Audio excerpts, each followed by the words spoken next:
नमस्कार दर्शकों, मैं आपका स्वागत करता हूं आपके अपने YouTube channel astro journey a divine voice. दर्शकों, अपने फ्री भृगुनंदी नाड़ी कोर्स की श्रृंखला को आगे बढ़ाते हुए आज हम चर्चा करेंगे कि ऐसे कौन से ग्रह योग होते हैं, ऐसे कौन से प्लैनेटरी कॉम्बिनेशंस हैं जो एक जातक को गूढ़ विद्याओं में, ज्योतिष में या ज्योतिषी बनने का योग आपकी कुंडली में क्या है। इस बात पर चर्चा करेंगे। साथ ही हम इस बात पर भी चर्चा करेंगे कि प्रैक्टिकली एक होरोस्कोप को एनालिसिस कैसे किया जाता है। अभी तक हम थोड़े कॉम्बिनेशंस को पढ़ रहे थे, एक बेसिक चीजों को कर रहे थे। आज हम अपना लेवल एक थोड़ा सा अप कर देंगे। आज हम थोड़ा और डीप एनालिसिस करने की कोशिश करेंगे कि कैसे बर्थ चार्ट को हम रीड कर सकते हैं। और मुझे ये उम्मीद है कि जो ज्ञान आपके साथ मैं शेयर कर रहा हूं, उस चर्चा को सुनकर आप सभी लोग लाभ उठा रहे होंगे। कृपया चैनल को लाइक, शेयर और सब्सक्राइब करना बिल्कुल भी मत भूलें, क्योंकि यही जो लाइक हैं हमें मोटिवेट करते हैं। जो लोग हमारे चैनल पर नए हैं वो कृपया चैनल को लाइक करें, शेयर करें, सब्सक्राइब करें और बेल आइकन को दबाना ना भूलें, सो दैट हमारी सभी नोटिफिकेशंस आप तक पहुंचती रहें। तो आइए आज हम अपनी चर्चा को स्टार्ट करते हैं।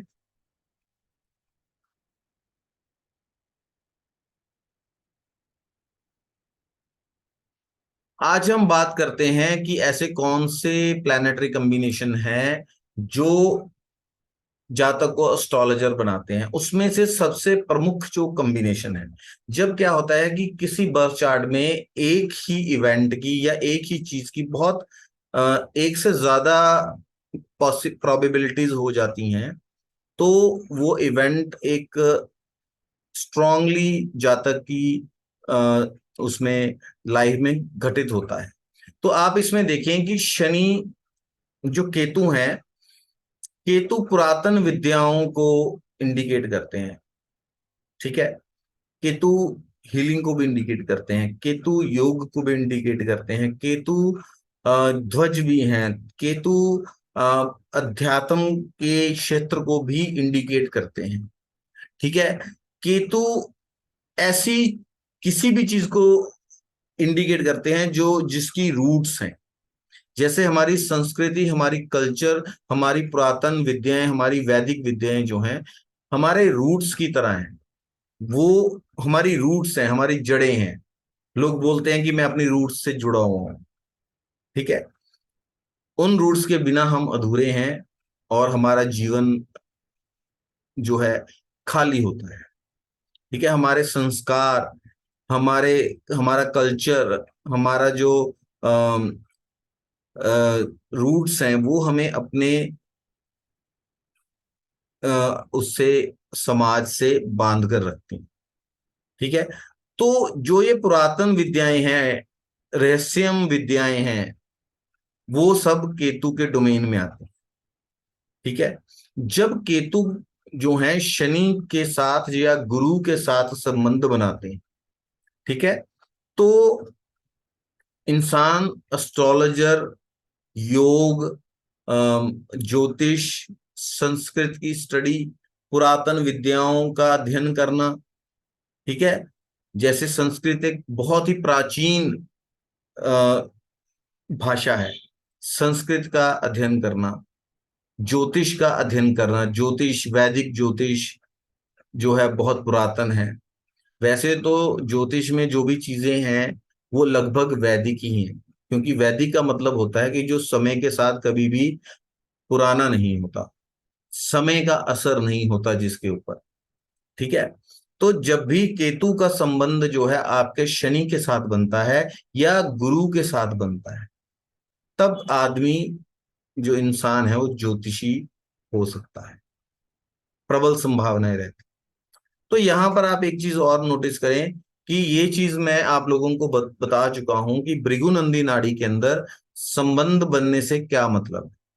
लेकिन जो दर्शक नए हैं उनके लिए मैं एक बार फिर से बता देता हूं कि अगर कोई प्लैनेट्स सेम राशि के अंदर बैठे हों, वो संबंध है उनका। अगर उस प्लैनेट से 12वें या दूसरे घर में कोई प्लेनेट बैठा हो तो उनका संबंध है। जिन दर्शकों को ये चीजें नहीं मालूम है वो हमारे प्ले लिस्ट में जाकर शुरू से भाग नंबर 1 से देख सकते हैं। ठीक है। अगर त्रिकोणीय कनेक्शन बनता हो तो वो भी एक संबंध है। अगर 3 7 11 का कनेक्शन बनता हो तो भी एक संबंध है। मुझे किसी व्यूअर ने सवाल किया था कि सर 3 7 11 और जो ये आप संबंध बनाते हो, इनके अलावा जो मतलब और टेक्निक्स बताइए। ये बेसिक संबंध है। उसके बाद हमें कारक तत्वों को प्रांगंत करना पड़ेगा। कारक तत्वों पे आपकी पकड़ अच्छी होनी चाहिए। भाव के बारे में नॉलेज होनी चाहिए कि कौन सा भाव किस चीज का है और किस ग्रह के क्या क्या कारक तत्व हैं। जब आप उन चीजों को मिलाकर प्रिडिक्ट करेंगे, वो अच्छी प्रिडिक्शन होगी। ठीक है। तो जब तो इंसान तो यहां पर मैं आपको एक उदाहरण जो है चार्ट की देकर एक हॉरोस्कोप की उदाहरण देता हूं। मंगल राहु मेष राशि में है। शनि जो है वो मिथुन राशि में है। ठीक है।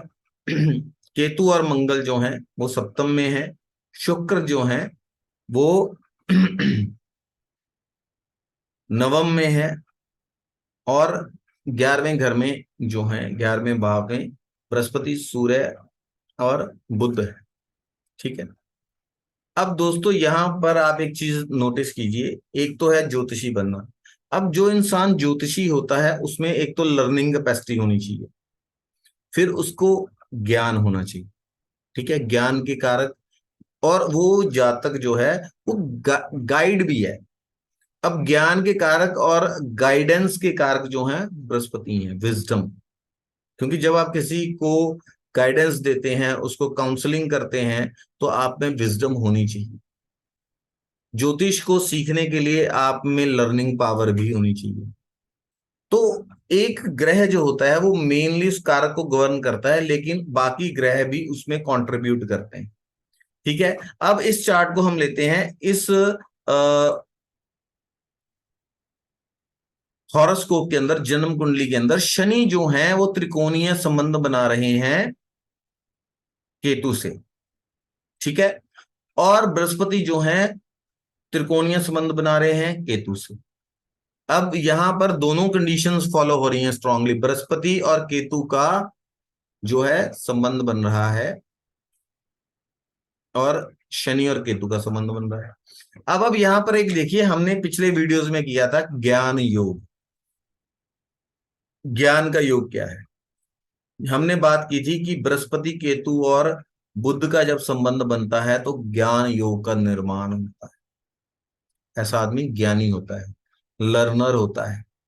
जब शनि उसमें इन्वॉल्व हो जाते हैं तो ऐसा इंसान सेल्फ लर्नर हो जाता है। कोई भी एस्ट्रोलॉजर है, उसका सेल्फ लर्नर होना बहुत जरूरी है। क्यों?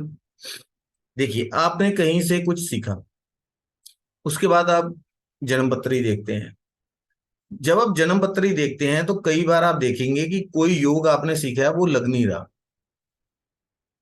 तब आपकी ऑब्जर्वेशन होती है। आप ऑब्जर्व करते हैं कि क्यों, क्या कारण है कि ये योग जो है यहाँ पर ये क्यों अप्लाई नहीं हो रहा। फिर आपकी सेल्फ लर्निंग स्टार्ट होती है। आप चीजों को ऑब्जर्व करते हैं, बेसिक चीजें मोटी मोटी आप सीख लेते हैं। फिर उसके बाद आपकी लर्निंग की एक यात्रा शुरू होती है जिसमें आप चीजों को ऑब्जर्व करते हैं। जब शनि इन्वॉल्व हो जाते हैं तो इन जातक जो है एक सेल्फ, गुरु और शनि के संबंध अगर बन रहा है तो जातक जो है सेल्फ लर्नर होता है। कंफर्टेबल प्रोफेशन में होता है, मतलब व्हाइट कॉलर जॉब करता है।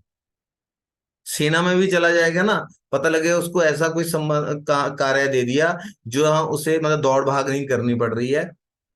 वो अपने पेन से कमा रहा है, पेन से काम कर रहा है, क्लैरिकल काम कर रहा है। फौज के अंदर, पुलिस में चला गया तो वहां भी क्लैरिकल काम कर रहा है, रिटर्न काम ज्यादा है, मतलब टेबल चेयर की जॉब कर रहा है। ठीक है। कंफर्टेबल जॉब, रिस्पेक्टेबल, रिस्पेक्ट होती है। ज्योतिषी की रिस्पेक्ट भी बहुत लोग करते हैं। तो ये सब जो गुण सम्मिलित होते हैं, जब आप देखेंगे कि एक चीज की संभावनाएं काफी बढ़ती जा रही हैं, तो उस चीज को आप ब्लॉक कर दीजिए कि ये कार्य जरूर होगा जातक की जिंदगी में, या जातक इस कार्य में संलिप्त होगा। ठीक है।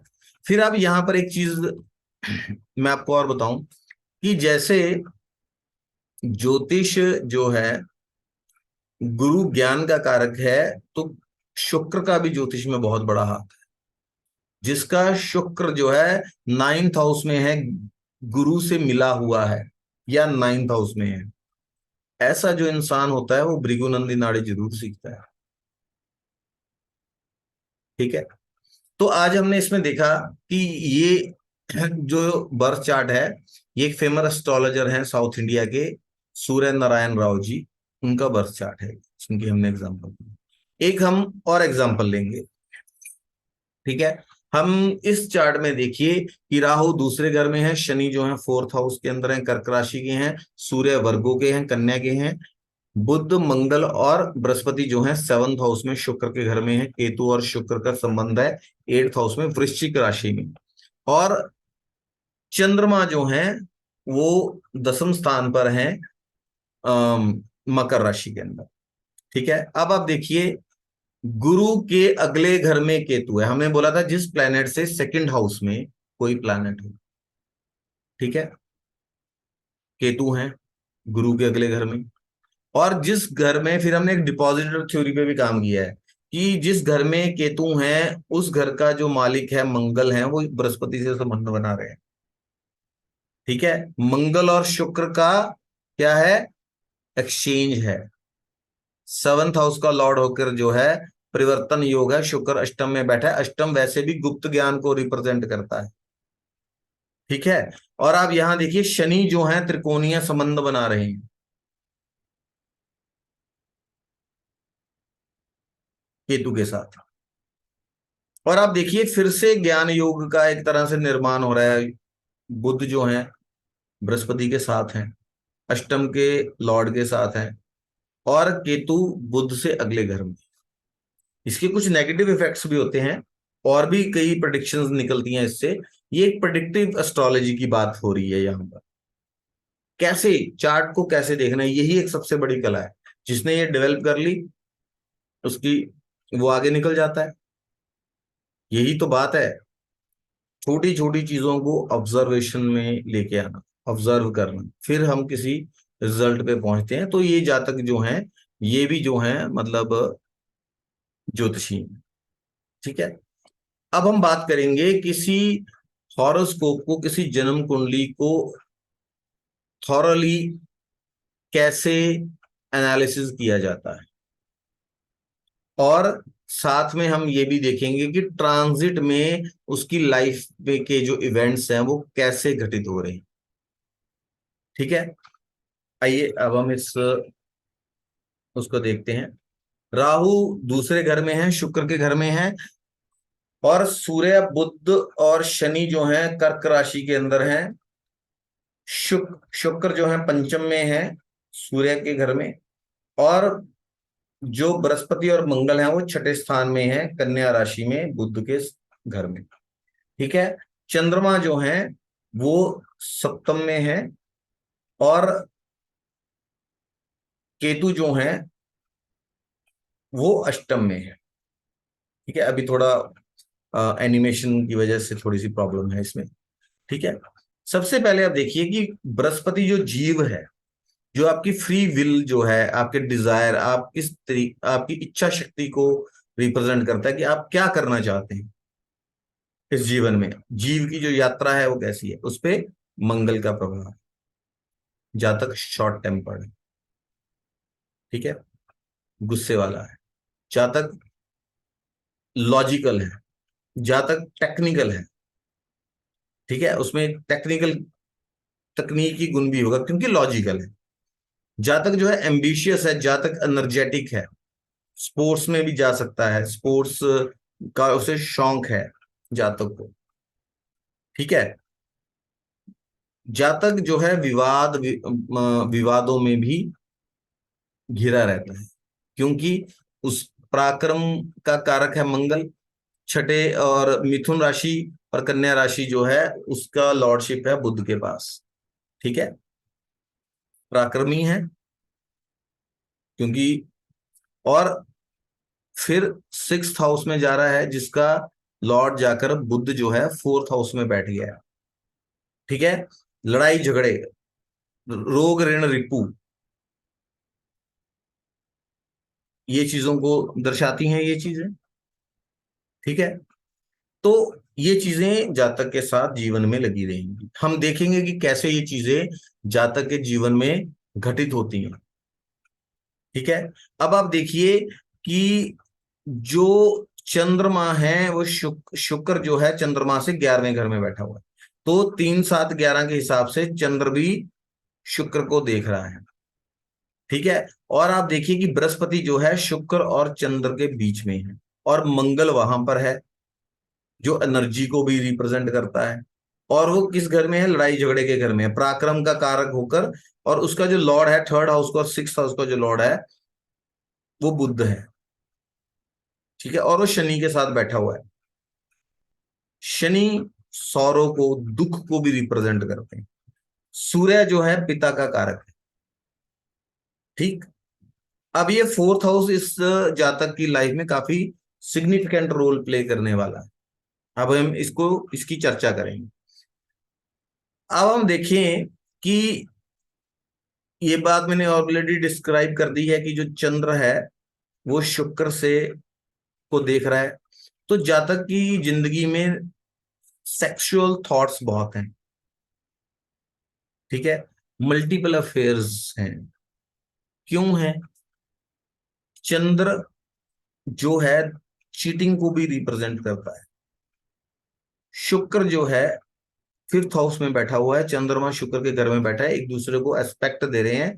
और शुक्र के घर में राहु बैठे हैं, और राहु और चंद्रमा है, इनका संबंध बन रहा है। अब आप कहेंगे कि ये तो संबंध आपने बताया नहीं, ना तो ये 2 12 का संबंध है, ना जो 3 7 11 का संबंध है, ना जो त्रिकोण में बैठे हैं, फिर कैसे संबंध बन रहा है? अब देखिए, राहु जो है वो वृषभ राशि में है, चंद्रमा जो है वो किस में है? तुला राशि में। इनका मालिक कौन है? शुक्र जो है। अब शुक्र जो इनके मालिक हैं, शुक्र स्त्री भी है आपकी जिंदगी में। तो ये इंसान में सेक्सुअल थॉट्स रहते हैं, और ये मल्टीपल अफेयर्स हैं इसके जातक के। क्योंकि राहु एम्पलीफाई भी कर देते हैं ना, राहु चंद्र चीटिंग, एंजाइटी, डिप्रेशन, बार बार दिल टूटना या किसी का दिल तोड़ देना। ठीक है। तो उसके बाद हम देखेंगे कि बुध और केतु, हमने बोला था कि जो है लव अफेयर को रिप्रेजेंट करते हैं। ठीक है। अब बुध के त्रिकोण में केतु आ गया है अष्टम घर में। तो ऐसे जातक के लव अफेयर भी हैं, लेकिन वो शनि की त्रिकोण में है। अब बृहस्पति की उससे कोई हेल्प नहीं मिल रही है, तो लव अफेयर जो है कोई भी फ्रूटिफाई नहीं हुआ है। ठीक है। और जातक के अपने फादर के साथ प्रॉपर्टी को लेकर डिस्प्यूट है जिंदगी में। अब हमने बात की थी ना, देखिए मंगल जो है छठे घर में है।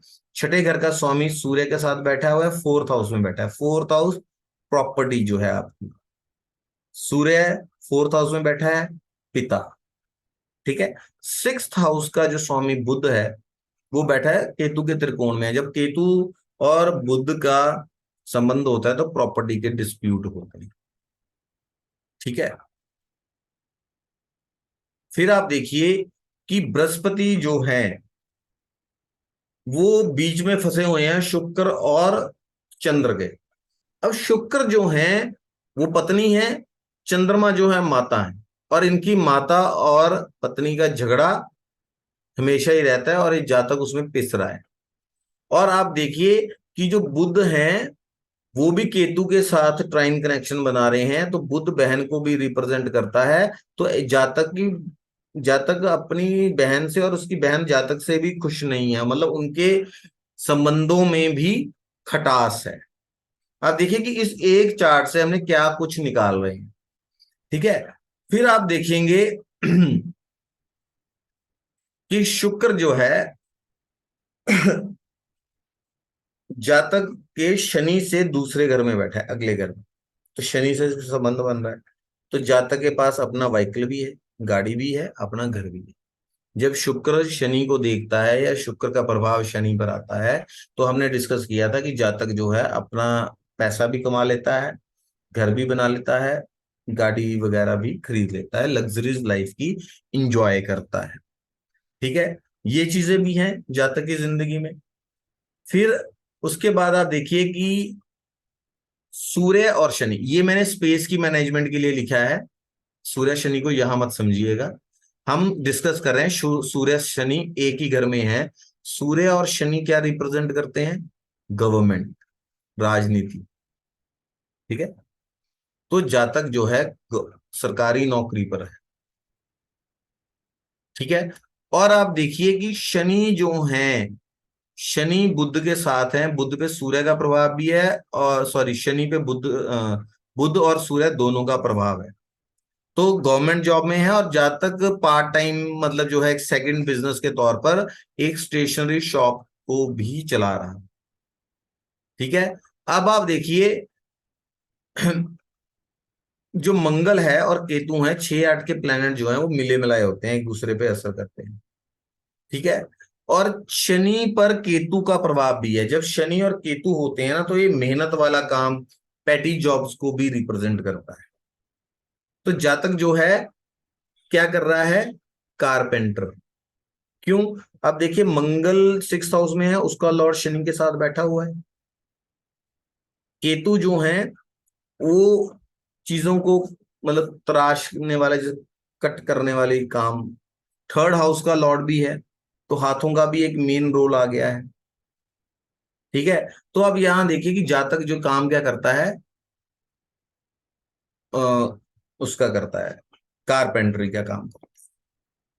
देखिए देखिए अब प्रोफेशन पे उसके किन किन चीजों का प्रभाव आ रहा है शनि के ऊपर। शनि कर्म कारक है, भृगुनंदी नाड़ी के ऊपर में।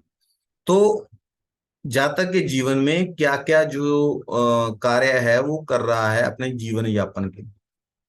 ठीक है, फिर आप देखिए कि जब जातक की जॉब लगी, नौकरी लगी, तो आप देखिए बृहस्पति कर्क राशि में थे, अपने से 11वें थे, जातक की लाभ की स्थिति भी बन रही थी। शनि मीन राशि में थे, और शनि बृहस्पति को देख रहे हैं। बृहस्पति नेटल जो बृहस्पति है, ट्रांजिट का शनि उसको देख रहा है, और जो ट्रांजिट का बृहस्पति है वो 4th हाउस के अंदर है। तो जातक की गवर्नमेंट जॉब लगती है, क्योंकि नेटल शनि बुध और सूर्य को एक्टिवेट कर रहा है बृहस्पति, और साथ में शनि का भी सहयोग है, मतलब पूरी तरफ से उसको सपोर्ट हो रहा है। तो जातक को गवर्नमेंट जॉब उस टाइम पे मिलती है जब शनि और बृहस्पति का गोचर, शनि का गोचर मीन मीन राशि से, और बृहस्पति का गोचर कर्क राशि से हो रहा है। ठीक है, फिर हम देखते हैं कि जब बृहस्पति जो हैं वो गोचर करते हैं जातक के शुक्र के ऊपर से, तब जातक की शादी होती है। क्योंकि पुरुष की कुंडली के अंदर, ठीक है, शुक्र जो है वो पत्नी का कारक है। ओके, फिर आप देखिए कि जब बृहस्पति जो है बृहस्पति के ऊपर से ट्रांजिट करता है, तो जातक को संतान की प्राप्ति होती है, और पुत्र संतान की प्राप्ति होती है। हमने क्या बोला कि जब बृहस्पति का संबंध नर ग्रहों से बन रहा हो तो पुत्र संतान होने की संभावना अधिक हो जाती है। तो आप देखिए कि मंगल और बृहस्पति जो हैं, बृहस्पति के ऊपर मंगल का प्रभाव आ रहा है। ठीक है, शुक्र से भी अगले घर में बृहस्पति और मंगल हैं जो कि नर ग्रह हैं, और उसके ऊपर से जब बृहस्पति का ट्रांजिट होता है। और एक चीज और बता दूं कि जब गर्भ धारण में मंगल का रोल होता है, गर्भ धारण का जो कारक है वो मंगल है। ठीक है, ये हम मोटा मोटा इवेंट्स निकालने की कोशिश कर रहे हैं कि कैसे गोचर जब नेटल प्लैनेट्स के ऊपर से ट्रांजिट कर रहा है, जो हमने अब तक सीखा है अब हम उसको प्रैक्टिकली अप्लाई कर रहे हैं। ठीक है, तो कैसे रिजल्ट्स आ रहे हैं। फिर आप देखिए कि जब केतु का गोचर होता है सूर्य 4th भाव में से, तो केतु ट्राइन कनेक्शन बनाता है केतु के साथ। अब पैतृक संपत्ति अष्टम भाव से भी देखी जाती है, ठीक है, बिना कमाया हुआ धन। और फोर्थ हाउस में जब केतु का गोचर होता है सूर्य के ऊपर से, उसको एक्टिवेट करता है, तो जातक का प्रॉपर्टी डिस्प्यूट हो जाता है अपने पिता के साथ, ठीक है। जब शनि मेष राशि में गोचर करते हैं और बृहस्पति कर्क में होता है, ठीक है, तब क्या होता है कि शनि जो है शुक्र के साथ त्रिकोण का संबंध बनाते हैं। नेटल शुक्र के साथ शनि का त्रिकोण का संबंध बनता है, ठीक है। और जो बृहस्पति है वो फोर्थ हाउस के अंदर है, जो शुक्र से 12वें पे है, तो बृहस्पति का प्रभाव भी शुक्र पे जा रहा है और शनि का प्रभाव भी शुक्र पे आ रहा है। तो जातक क्या करता है, घर बनाता है, घर की कंस्ट्रक्शन करता है। अब आप देखिए कि अलग अलग उसमें ट्रांजिट में उम्र के पड़ाव से, क्योंकि जो ज्योतिष डिपेंड करता है समय के ऊपर, स्थान के ऊपर, पात्र के देश काल पात्र, इनको कंसीडर करते हुए ही हमें प्रिडिक्ट करना है। ये नहीं है कि जातक बच्चा है, बृहस्पति का गोचर हो रहा है तो बोला हाँ जी ये इसका तो बच्चा होने वाला है तो क्या हो जाएगा, गड़बड़ हो जाएगा। हमें क्या करना है, हमें समय का, काल का ख्याल रखना है, देश का, पात्र का, परिस्थिति का, इन चीजों का ख्याल रखते हुए प्रिडिक्ट करना है, ठीक है। फिर आप देखिए कि जब उसका केतु का ट्रांजिट होता है 12वें घर से, तो बेडरूम प्लेजर्स, 12th हाउस, ठीक है। केतु, केतु के ट्राइन मतलब नेटल केतु से ट्रांजिट का केतु का कनेक्शन होता है, बृहस्पति से कनेक्शन होता है, और बुध शनि और सूर्य से कनेक्शन होता है, संबंध बनता है, जब तक का लव अफेयर शुरू हो जाता है, जिसमें कि उसे सफलता नहीं मिलती, ठीक है, क्योंकि वो प्रॉमिस जो है नेटल कुंडली के अंदर नहीं है, ठीक है। और जब उसके गोचर का केतु उसके जन्म के केतु के ऊपर से जाता है अष्टम भाव से, तो उसका फिर से कनेक्शन सूर्य, बुध और शनि से बनता है। तो जातक की जिंदगी में घटना क्या घटित होती है कि जातक अपने एंसेस्ट्रल पैसे से भी हाथ धो बैठता है। पहले पिता से डिस्प्यूट होता है, फिर वो चला ही जाता है, मुक्ति हो जाती है, मुक्त हो जाता है एंसेस्ट्रल पैसे से, ठीक है। तो आप देख रहे हैं कि कैसे गोचर जो है नेटल कॉम्बिनेशंस को एक्टिव कर रहे हैं, जो कॉम्बिनेशंस ऑलरेडी उसके चार्ट के अंदर है। स्टैटिक ज्योतिष is complemented and supported by dynamic ज्योतिष। सिर्फ डायनेमिक ज्योतिष कुछ नहीं है, लोग डायनेमिक ज्योतिष का गाना गाना गाते रहते हैं, तो उस चंगुल में नहीं फंसना है, अपना भी दिमाग लगाना है। जोशी, वो ज्योतिषी क्या है जिसके पास अपना दिमाग नहीं है, लर्निंग पावर नहीं है, ऑब्जर्वेशन नहीं है, ठीक है। फिर देखिए कि जब शनि का गोचर 10वें घर से होता है, तो वो सूर्य, बुध और शनि से संबंध बनाता है। हमने एक बात बोली थी कि पहले जो हमारे वीडियोस हैं, हमने उसमें डिस्कस किया है कि सूर्य और शनि साथ में हो तो जातक के पॉलिटिक्स ज्वाइन करने के चांसेस हो जाते हैं। तो ये इंसान जो है पॉलिटिक्स में ज्वाइन करता है। अब यहाँ पे एक चीज देखिए कि केतु है यहाँ पर, ठीक है, लेकिन इस कॉम्बिनेशन में बृहस्पति का कोई बहुत बड़ा सपोर्ट नहीं है, ठीक है। तो अब यहाँ पर ये चीज मानिए कि ऐसा जातक जो है एक छुट भैया नेता होता है, कोई बहुत बड़ा नेता नहीं बनता, मतलब पॉलिटिक्स में कोई बहुत बड़ा तीर नहीं चला पाता, सिर्फ मतलब मीडियम लेवल पे रह जाता है, लोअर से लेकर मीडियम लेवल के बीच बीच, ठीक है। तो इस तरीके से गोचर जो है वो मदद करता है। गोचर से हम मिला के देख सकते हैं कि कैसे चीजें हो रही हैं, लेकिन प्रॉमिस आपके चार्ट में होना चाहिए, ठीक है। तो मैं उम्मीद करता हूं कि आज की जो हमारी चर्चा रही, उस चर्चा से आप लोगों को काफी लाभ हुआ होगा और इस कोर्स का आप लोग लाभ उठा रहे होंगे। फिर से ही एक आपसे रिक्वेस्ट है कि चैनल को लाइक, शेयर एंड सब्सक्राइब जरूर कीजिए। फिर से हम आपके सामने प्रस्तुत करेंगे एक नया लेक्चर। तब तक के लिए नमस्कार।